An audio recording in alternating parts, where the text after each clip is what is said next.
Hello friends, welcome to the Techno Management Ustad channel. Today we'll see function dependencies made easy. We'll look at function dependencies made easy through a short tutorial. Let's take a real example from your college. Now, how are you identified? You are identified by your roll number or student ID. Now you go to the accounts to pay your fees. What do they require? Your roll number. You go to the library to borrow some books or return some books. What do they ask? Your roll number. For placements, what do they ask? Your roll number. So if you see everywhere, roll number identifies all the functions which you carry out in your college. So we say student roll number is the primary key. But sometimes what happens, a college imposes some other rules. For example, if you want to sit for the final exam, you should have minimum attendance, or let's say student attendance should be 75%. Now here student attendance is not a key or a primary key, but it is an important rule. So this kind of rule or a constraint which student attendance imposes for you to be eligible for the exam is called functional dependency. Another example, student grade. Now some colleges impose a condition, you need to have a minimum grade of 60% to be eligible for the campus placement. So what happens here? Your student grade is not a primary key, but it is a constraint or a rule which has been made as part of the system to be eligible for placement. The student grade is again a FD. So these two examples, student attendance determines exam eligibility and student grade determines placement eligibility, are example of FDs. So we can say functional dependencies play an important role in database design. It allows us to express constraints that we cannot express using super keys or primary keys. They are constraints on the set of legal relations, and they also allow us to express facts about the enterprise or a system that we are modeling with our database. Or we can also say the left hand side of an FD is called determinant and the right hand side of an FD is called dependent. So in our previous example where we said student attendance determines eligibility for exam, the student attendance is the determinant and exam eligibility is the dependent. Now let's understand the FD using an example. Here I have a relation R with attributes A, B, C and D.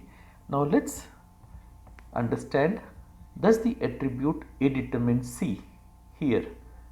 Is it valid? Now for an FD to be valid, whenever the determinant has a value, same value on two or more tuples, tuple means each row, then the dependent C should also have the same value.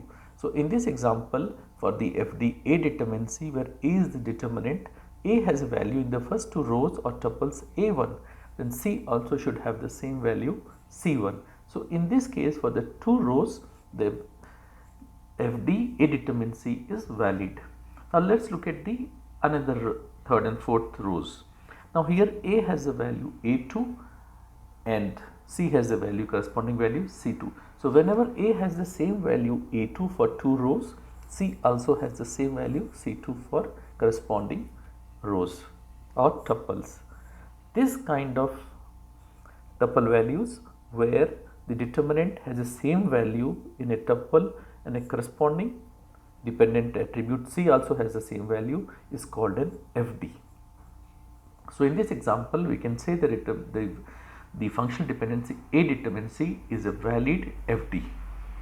So if you say here the FD A determines C is satisfied, why?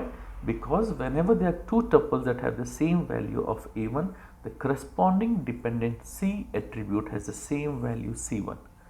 Similarly, when the two tuples with A attribute has the same value A2 in the rows, the corresponding dependent attribute C has the same value C2.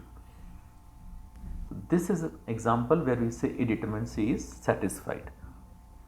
So what is a FD? So how we define FD? We say a relation R where X and Y are two attributes, Y is functionally dependent on X if whenever X has the same value on the tuples, then the corresponding dependent attribute Y also has the same value on the tuples, that is T1Y is equal to T2Y.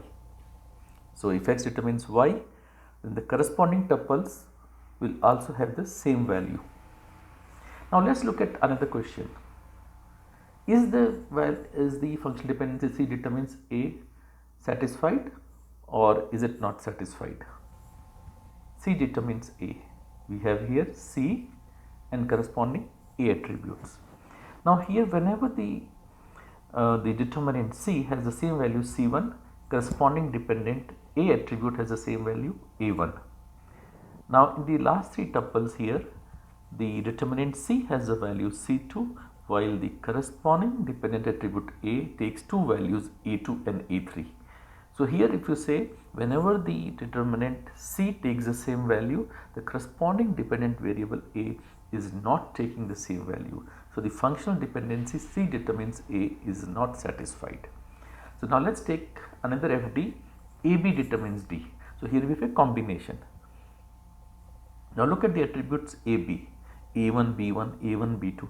So here if you see there is no tuple or no row which has the same values on A and B. So correspondingly D can take any value because there is no repetition, same tuples in A and B. So AB determines D is automatically satisfied in this case. If you see here A1, B1, A1, B2, A2, B2, A2, B3, A3, B3. So all are unique values. So corresponding values D can be anything same for the attribute D. Now let's do a practice question. We have a relation R here, SCP, supplier number, city, part number and quantity. Now let's consider the FDs. Does the FD supplier number determine city hold? Let's see. In this example, the supplier number S1 has the same value and the corresponding city also has the same value, London. So for two rows, S1 has the same value, London. So in this case, the FD S determines city or supply number determines city is satisfied. Let's consider the second functional dependency, city determines supplier number. Now in this example, city determines supplier number. Now city is the determinant and supplier number is the dependent. Now city has the value London in the first two rows and supply number has the value S1, absolutely fine. But in the last three rows, the city has the value London while supplier number does not have the value S1 but is having value S4. Or we can say the determinant city which has taken same value London, the corresponding dependent supplier number is not taking the same value. So city determines supplier number is not a valid FD. So here is the answer. Supply number determines city, yes it is a valid FD, while city determines supply number is not a valid FD. Now let's quickly look at what is partial dependency. Now let's consider relation R with attributes A, B, C and D, where functional dependence is AB determines C and B determines D. Now here the key of the relation is AB. Now how did we get this key AB? We find the closure of AB. What is closure of AB? We consider the first FD AB and AB determines C, so the combination C is added to the closure of B, so it becomes ABC, from which FD AB determines C. Now again using B determines D, the closure of AB contains A, B, C and D because B determines D, and ABCD is nothing but the complete set relation R. So we can say the closure of AB is ABCD, which is same as the attributes of the relation R, or AB determines all the attributes of R, so AB is the key of the relation R. So B here is part of the key because the actual key is AB, B is part of the key and B determines D. So D is dependent on part of the key B, so we say D is partially dependent on the key. Next, transitive dependency. If we have a relation scheme R, if the set of functional dependencies X determines Y and Y determines A, then we can say that A is transitively dependent on X, something like A determines B, B determines C, so we say A determines C. Let's take an example here. We have a relation R with attributes A, B, C, D, E and the FDs AB determines C, B determines D and C determines E. So we need to prove here that E is transitively dependent on AB because AB determines C and C determines C. So what is step 1? We find the closure of AB. So what is the closure of AB? AB plus is equal to ABC. From where did we get this? Using AB determines C. Now B determines D, so D gets added to ABC, it becomes ABCD, and finally C determines E, so the closure of AB becomes ABCDE, from C determines C. And what is A, B, C, D, E? Nothing, all the attributes of relation R. So since the closure of AB determines all the attributes of A, B, C, D and R, AB is the candidate key.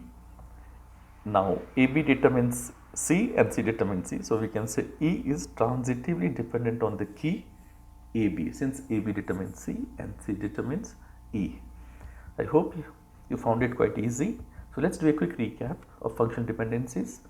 FDs allows us to express constraints that we cannot express using super keys, and functional dependencies describe some of the rules that hold between the attributes in a system. And further, FDs are some of the constraints or rules that hold in a system which has nothing to do with the primary keys.